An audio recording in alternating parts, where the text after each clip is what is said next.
The Untethered Soul, a Poetic Summary. By Michael Singer. What if you could free yourself from the limitations of your mind? What if you could access the source of joy and creativity within you? What if you could live each moment with clarity and serenity? The Untethered Soul is a book that invites you to explore these questions and discover the true essence of who you are. It is a guide to help you transcend the boundaries of your thoughts, emotions, and habits, and awaken to the infinite potential that lies beyond them. The book is divided into 5 parts, each focusing on a different aspect of the journey to self-discovery and inner peace. The author, Michael Singer, draws from various spiritual traditions and scientific insights to offer practical and profound wisdom for living in harmony with yourself and the world. In this poetic summary, we will highlight the main themes and messages of the book, and include some of the great quotes that capture the essence of the author's teachings. We hope that this summary will inspire you to read the book and experience its transformative power for yourself. Part 1. Awakening Consciousness. The first step to freedom is to realize that you are not your thoughts, but the one who is aware of them.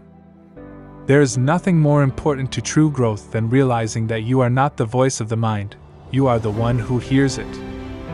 You can choose to let go of the thoughts that cause you pain and suffering, and observe them with detachment and curiosity.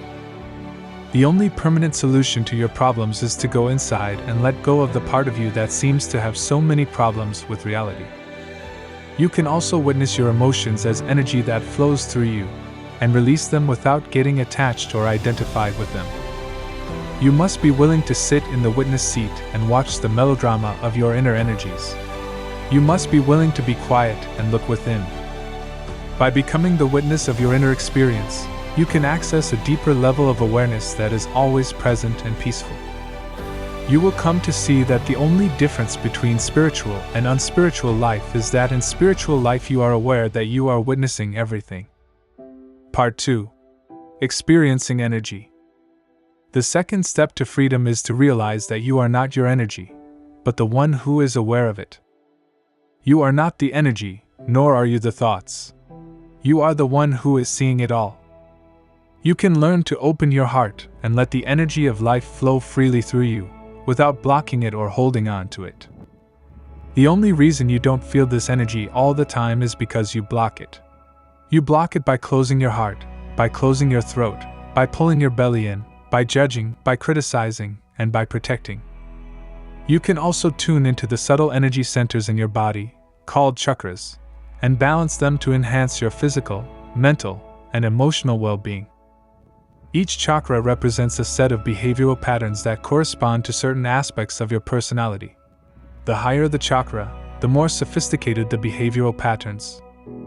By opening and aligning your chakras, you can raise your vibration and connect with the universal energy that is the source of all creation. The more you open, the more energy can flow into you from the spiritual realm. This is the true meaning of the word inspiration. Part 3. Freeing Yourself. The third step to freedom is to realize that you are not your preferences, but the one who is aware of them. You are not your preferences. You are the one who has them. You are the one who is aware of them. You can choose to let go of your preferences and accept the present moment as it is, without resisting or clinging to it. The truth is, everything will be okay as soon as you are okay with everything. And that's the only time everything will be okay. You can also free yourself from the fear of death and embrace the impermanence of life, knowing that your true nature is eternal and indestructible. Death is not the end of you. It is just the end of something you are aware of. You will continue to exist, and you will continue to be aware. By letting go of your preferences and fears, you can live in a state of surrender and trust, and allow the divine will to guide you. Surrender means you're not fighting with life. You're not resisting. You're allowing life to be as it is. Part 4. Going Beyond. The fourth step to freedom is to realize that you are not your personality, but the one who is aware of it. You are not your personality. You are the one who is aware of your personality. You are the one who is aware of your likes and dislikes, your fears and attractions. You can choose to let go of your personality and transcend the limitations of your ego, which is the false sense of self that is based on your conditioning and beliefs. The ego is simply an idea of who you are that you carry around with you. It is your self-concept.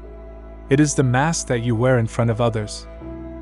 You can also go beyond the boundaries of your personal self and realize your true identity as the universal self, which is the pure consciousness that pervades all existence. You are not the individual being that you see in the mirror. You are the universal being that is looking through the eyes of all beings. By letting go of your personality and ego, you can experience the state of oneness and love, and realize that you are not separate from anything or anyone. You are not in the world. The world is in you. You are not in the body. The body is in you. You are not in the mind. The mind is in you. Part 5. Living life. The fifth step to freedom is to realize that you are not your life, but the one who is aware of it. You are not your life. You are the one who is aware of your life. You are the one who is aware of your thoughts, your emotions, your actions, and your experiences. You can choose to let go of your life and live in the present moment, without worrying about the past or the future, or seeking happiness from external sources. The only way to be happy is to realize that you have the power to choose what to accept and what to let go. You don't have to be affected by anything that happens outside of you. You can also live your life with passion and purpose, and express your unique gifts and talents, without being attached to the outcome or the results. The highest spiritual path is life itself. If you know how to live daily life, it all becomes a liberating experience. But first you have to approach life properly, or it can be very confusing. By letting go of your life and living in the present moment, you can enjoy the journey and the destination, and experience the true freedom and joy of being yourself.